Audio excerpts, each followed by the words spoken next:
гуляє, не боїться лелека.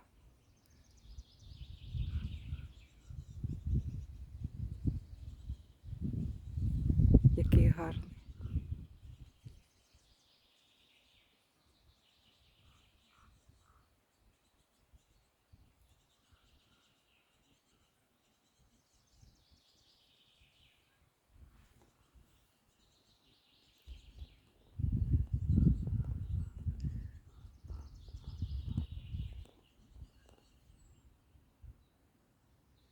І що всі спостерігають такі вражені диво.